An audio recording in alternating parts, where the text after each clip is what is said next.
Mom slammed her hand on the table. "You refused your sister's loan. You're out of this family." Everyone went quiet. I just said, "Noted." The next morning, suddenly, their accounts were frozen, their utilities suspended, and the family group chat exploded with one word: why? I always assumed the cracks in my family were manageable. The sarcasm, the subtle digs, the expectation that I'd always foot the bill. I thought that was just how things were in every family. I grew up being the dependable one. If my sister failed at something, I was expected to fix it. If my parents forgot a bill, I was the safety net. I didn't complain much, thought I was being kind. Turns out I was just being used. It all came to a head this past Thanksgiving. I hadn't planned on going. I almost skipped it. Something in my gut told me this year was going to be different, but guilt won. I made a pie, dressed up, and drove over. My sister Tessa had already been blowing up my phone for days about a short-term loan she needed. She'd done this before. Ask for help, promise to pay it back, disappear for 6 months, and then reappear with a new crisis. This time I said no. It wasn't even dramatic. I just told her I couldn't help her anymore. I didn't offer a long explanation. I didn't owe her one. The dining room was packed when I arrived. The usual cousins, aunts, and uncles. Everyone was already halfway into drinks and appetizers. Tessa wouldn't meet my eyes. Mom was acting stiff. Dad was all smiles, like nothing was wrong. I figured it was going to be one of those nights where everyone pretends to get along. Dinner started out normal, but about halfway through, when we were passing around the sweet potatoes, Mom slammed her hand on the table so hard that the silverware jumped. Everyone froze. She looked directly at me. "You refused your sister's loan. You're out of this family." Just like that, loud, like she'd been rehearsing it. A few cousins looked down. One uncle blinked in confusion. Tessa looked smug. Dad didn't say a word. Not one. No one stood up for me. I didn't shout. I didn't cry. I just said one word. Noted. And I stood up, grabbed my coat, and left. No one followed me out. Not even the ones I thought might.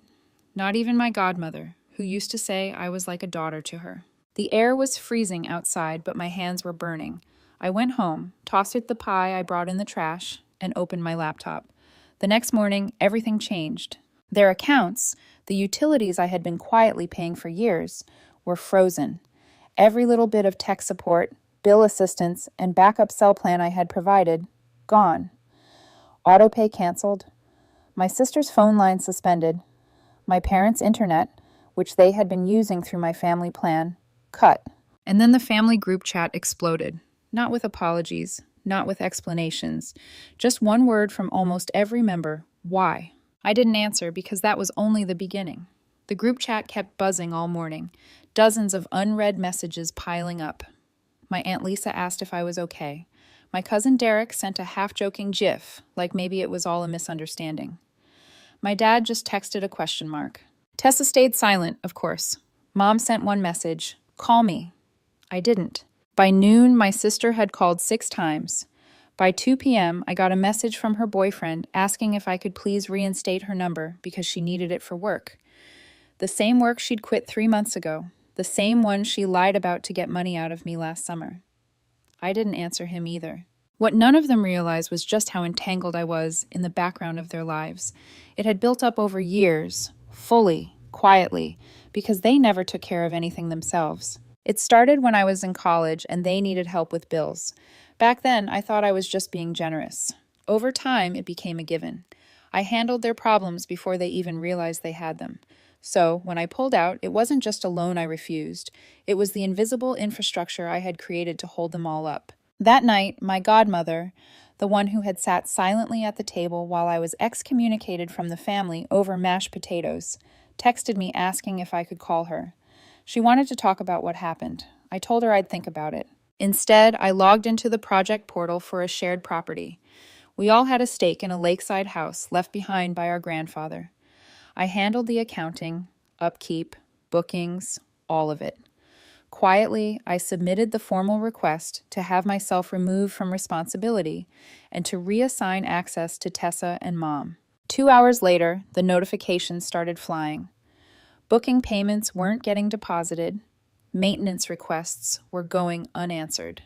My cousin Zoe called me panicking because apparently guests were showing up and there was no one to let them in. No keys, No welcome packets.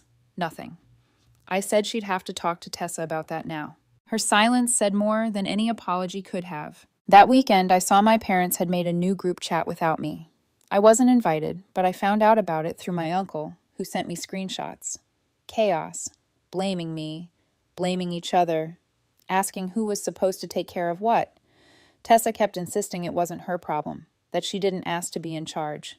And suddenly, everyone remembered just how much I had been doing. Mom finally called. I didn't answer. She texted instead, saying she may have overreacted and that I should have said something sooner if I was feeling overwhelmed. That's when I knew she still didn't get it. This wasn't about me being overwhelmed. This was about them using me like a tool, then throwing me out when I stopped complying. By Sunday, the house had a 1-star review online, and my dad messaged me a long wall of text asking if there was any way I could just help one last time. Just until they figured things out. I left him on read. That night, Tessa posted a story on Instagram of her drinking wine and writing, "Some people are just bitter." She tagged no one, but we all knew. What she didn't know was that I wasn't done, not even close.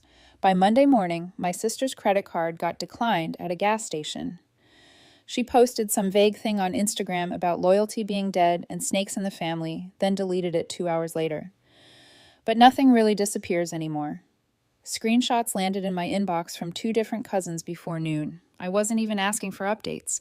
They just kept coming, like the universe wanted me to know. Her utilities were next. The internet at her apartment went out. Her boyfriend, who never once thanked me for paying their shared Wi-Fi for the last year, sent me a message asking if I could just fix it real quick because he had a Zoom interview. I didn't reply. The best part, he spelled my name wrong. Over at my parents' house, the lights were still on for now, but only because of a delay in the billing cycle. Their account was locked, and my dad had tried resetting the password 3 times. The email on file was mine. I got the recovery prompts. I deleted them all. By Tuesday, they were borrowing internet from a neighbor just to pay other bills. My mom apparently told a cousin it was just a technical issue and they were handling it. She still hadn't told anyone what really happened at Thanksgiving. She probably thought if she ignored it long enough, it would smooth over like every other time. Then came Tessa. Of course, she cracked first. She showed up outside my condo building, buzzing from the call box. I didn't answer. She stood there for a while, pacing, looking at her phone, buzzing again. She never looked up at the camera. She probably didn't even realize I was watching her the whole time. I waited. 15 minutes later, she gave up and left. 5 minutes after that, I got a message. Seriously, you're going to act like this over money? There it was again. That assumption that everything I did was transactional. She still didn't get it. Still thought this was about the loan I refused. She had no idea that refusing her was the first act of self-respect I'd shown in years. That night, Aunt Karen called me. She didn't try to sugarcoat anything. She said she saw the whole thing at Thanksgiving and had no idea it would go that far. She admitted she stayed quiet because it caught her off guard, and because, frankly, no one wanted to challenge Mom in the middle of dinner. But she said something that stuck with me. You didn't deserve that. No one did. Then she told me something I wasn't expecting. Over the weekend, a bunch of relatives, the same ones who sat quietly while I was drowned out over stuffing and cranberry sauce, had a meeting at my parents' house. Apparently, things had gotten bad enough that they decided to strategize. Not to fix the family, to fix the fallout. Their words, not mine. The lakeside property was a mess. They didn't know how to manage it. Payments weren't going through. Guests were complaining. And I guess now that I wasn't around to keep the lights on and the reservations flowing, people were starting to panic. Tessa didn't even show up to that meeting. She was supposed to take over the management system. Didn't even bother. I asked Karen if anyone brought up what Mom said to me. She hesitated, then said, no one wanted to bring it up in front of her. Everyone was too busy trying to figure out how to move forward. Later that night, I got a Venmo request from Mom, $300. The note said, for the heating bill, please. I declined it. Didn't block her. Just hit decline and close the app. 2 hours later, Dad sent me a photo of a shut-off notice on their front door. He didn't say anything. No explanation, just the image. A week ago, that would have gutted me. Now it just felt tired, like I had spent years holding up a castle made of wet cardboard, and they were shocked to find it couldn't stand on its own. The next morning, I saw they had made a new family group chat without me. I wasn't supposed to see it, but a cousin forwarded the name of it anyway. It was called Real Family Only. It would have been pathetic if it wasn't so familiar. They were trying to punish me with exclusion. Except now, I wasn't the one losing anything. They were. And soon they'd start realizing just how much. But the real unraveling was still ahead. By Thursday, the silence cracked again, but this time not from my parents or Tessa. It came from Uncle Mark. He called me out of nowhere, didn't bother texting first. I ignored the call, but his voicemail hit a nerve. He said the whole family was suffering, that what I was doing wasn't helping anything, and that I should be the bigger person and reach out to Mom and Dad. Then he threw in the classic line, "Family is family." That line always shows up when you stop being useful to them. I didn't respond. Instead, I logged back into the Lakeside property system. I still had access to the back-end reports, even though I'd removed myself from management. Bookings were dropping off a cliff. A 2-week reservation had just been canceled, and there were 2 chargebacks pending because guests hadn't been let in. I looked at the log. No one had responded to any of the guest messages in over 5 days. They were hemorrhaging money. And then came the domino that really set things moving. Aunt Lisa. She had invested real money into the Lakeside house, and she had no idea Tessa was now in charge. Once she found out, she flipped, called my mom, screamed at her from what I heard. Then she messaged me directly, not to guilt me, not to beg, just to ask what exactly happened. I told her. I laid it all out in one message. Thanksgiving, the table, the sentence, the slap, the exile, the silence from everyone. She didn't reply for 3 hours. Then finally, I had no idea. That's it. And then the biggest twist. She said she was cutting off her side of support too. Told Mom and Dad they were off the project unless they fixed this. Told them to find someone else to manage the chaos. Told them she wasn't paying another cent until they made it right. Now Mom was getting heat from everyone else. That night, my dad texted again. Not about bills, not about help, just 3 words. Can we talk? I still didn't reply, but I saw what he was doing. The tone was changing. The bargaining was beginning. Then, Friday morning, I got a message from my cousin Zoe. She said my parents had shown up at her place without calling, asking to talk to someone who still had sense. They stayed an hour, rambling about how things had gone too far and how I had misunderstood Thanksgiving. Zoe told them she wasn't getting involved, but after they left, she called me. They're scared, Rona. They know this isn't going away. I could have ended it right there. I could have called them back, said my piece, accepted their half-baked apology, and stepped back into my old role, quiet savior, invisible backbone, the one who keeps things from falling apart. But no, because Tessa still hadn't said a word. No apology, no ownership, nothing. Like this whole thing had nothing to do with her. So I made a list, literally on paper. Every account I still had access to, every shared login, every connection I'd built that they didn't know about, software tools, utility management portals, emergency contacts. I started closing them down one by one, and then I scheduled a final email to go out Monday morning, a full report of the Lakeside Properties financials, every overdue task, and who was now responsible for what. I sent it to the entire family, including Tessa. There would be no fixing this unless it came from them. The parents were already bending. Now it was Tessa's turn to break. Monday morning, the email went out at 8:02 a.m. sharp. It was clean, detailed, and cold. I didn't add any emotion, no explanations, no commentary, just facts. Line items, due dates, missed payments, pending repairs, and who was now responsible for handling them. I ended it with one sentence. Please remove my name from any further obligations. By 9:00 a.m., 3 relatives had called me. I didn't answer any of them. By noon, the family group chat was a live firestorm. Screenshots came pouring in. The tone had shifted. No more vague shade. No more pretending I was the one being dramatic. Now it was panic, blame, confusion. One cousin asked who was supposed to handle the October refund. Another asked where the cleaning service contact went. My mom typed, "Ask Tessa," more than once. No one asked me to come back. They were too proud now, but they were finally seeing who had been doing all the invisible work all along. Then came the real crack. Tessa posted on Facebook a long delusional rant about betrayal and abandonment and fake sisters. She claimed I had sabotaged the family business because I couldn't handle being excluded. She even hinted that I was jealous of her, of all people, because she was finally getting her life together. That post stayed up for 38 minutes, long enough for everyone to see it. Then Aunt Lisa replied publicly. She called her out, told her she had no idea how much I had been doing behind the scenes, and that if she really cared about the family, she'd apologize instead of lashing out. One by one, other relatives started chiming in, some neutral, some brutal. It was the first time I had ever seen Tessa not get her way. And then, for the first time in years, my dad called and left a voicemail that actually sounded like it came from a human being.